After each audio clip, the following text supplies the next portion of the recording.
Business editor Richard Southern joins us this hour. Richard, we all remember at the start of the pandemic the rush to stock up on toilet paper for some reason. Well, now it seems that there's another item that stores just can't stock fast enough.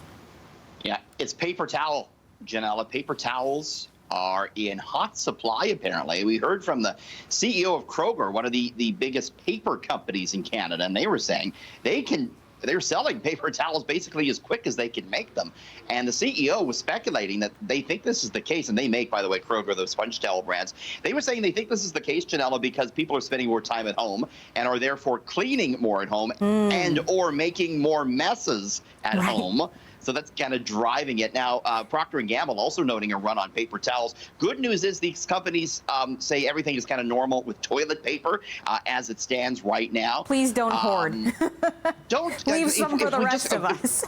If we all agree right now, right, Janella, not to hoard, I think we're going to be okay. But don't you think that maybe it would have been smart just to put a little bit of extra aside through the summer? You know what I'm saying? The smart people might have been putting a little bit aside. Not us, though. I clearly didn't learn anything from the first round of this pandemic because I haven't stocked up on anything at all. Like, I've just been doing my regular shopping, and now I should stock up on toilet paper and paper towel, apparently. So I missed the memo. We heard from the grocery guys last week, Janelle, and they said nobody's running out of food. There's no reason to panic. There's not going to be any big problems. So, just we're going to get through it. It's going to be all right. We'll be fine. And that's the mentality that I've been trying to maintain. So I'm just doing my regular shopping as normal.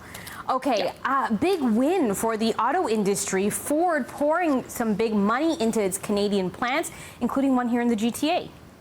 Yeah, it's certainly good news for the workers in Oakville, Janella, and those who are working at the Ford assembly plant there, because there was a big deal struck today between Ford and the union representing auto workers, Unifor, and it's going to mean Ford agreeing to spend about $2 billion on its Canadian operations. $1.8 billion will go towards retooling this Oakville assembly plant to produce 5 new electric vehicles there beginning in 2025. That's big because everyone was thinking this Oakville plant may have closed once they stopped making the Ford Edge there. Now it's going to continue with electric vehicles. They're also going to be making batteries here.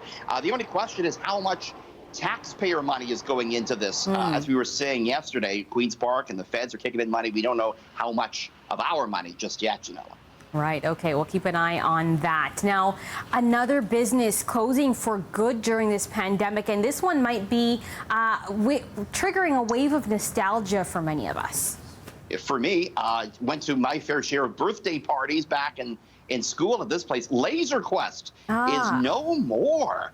Yeah, this was, you go in and you'd put a vest on and you'd run around and you'd shoot people in the dark and they'd tell you at the end how well you did. Yeah, it's a Laser fun Quest one. says, I know, but it's not friendly for COVID. It's close quarters, everyone's sweating and so forth.